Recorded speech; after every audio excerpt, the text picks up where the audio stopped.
Hey everyone, I'm Sue and welcome to another episode of Does This Notion Really Work? And in today's episode, I'm going to be talking about the Pro Smart Iron from Oliso. Over the years, Oliso has had several different irons out, and I gotta tell you, I've had a few of them, and this by far is my favorite. So I can't wait to show it to you. So let's go ahead and get started. Today we're going to be talking about the Oliso Pro TG1600 Smart Iron. Now this iron comes in a couple of different colors. You have yellow and pink, and I decided to get the pink for myself.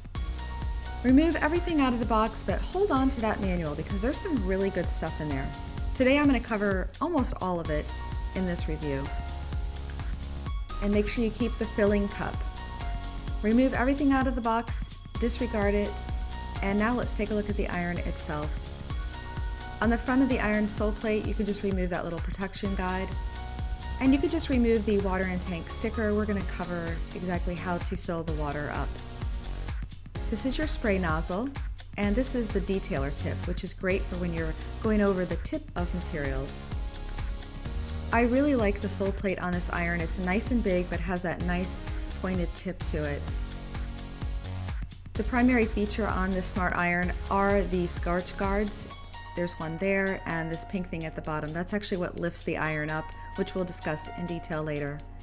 This is your water tank where you're going to fill your water up for steam. And it just closes nice and tight. And there is a max level. Be sure to keep that in mind when you're filling this up. This right here is your fabric selector. It can go from off synthetic, wool and silk, all the way up to linen and cotton. Just below that is your steam selector. There are 4 different levels, getting you the maximum amount of steam. The button on the left is your steam burst. And in order to use that, you're going to need to adjust the steam selector, at least to the first one, but I usually keep it on the 3rd or the 4th. On the other button is the spray mist, and that comes out of the little spray nozzle. This right here is your status light, and that's what's going to tell you when it's heating up and when it's on and off. This right here is the iTouch handle. This is actually what makes it go up and down, and then of course you've got your 360 pivot cord, which has been very useful. At the bottom you've got your iTouch override. If it's on, your iron's going to pop up and go down. If it's off, it's not going to do that, and you would treat it as a traditional iron. And setting it up on its back side.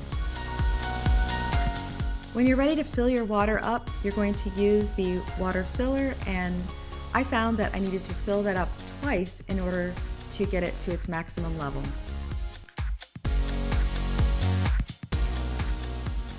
And now that you've filled your water up, let's plug our iron in. Choose your fabric selector and how much steam you want. What really makes this iron unique is the combination of the iTouch and the auto lift. Once your iron is ready to go, as soon as you touch that handle, it's going to pop up and down. Here's a side view just to give you an idea of what is happening. And here's another angle so that you can see the scorch guards popping up. And if you turn the iTouch off and basically override it, now you could treat this as a traditional iron.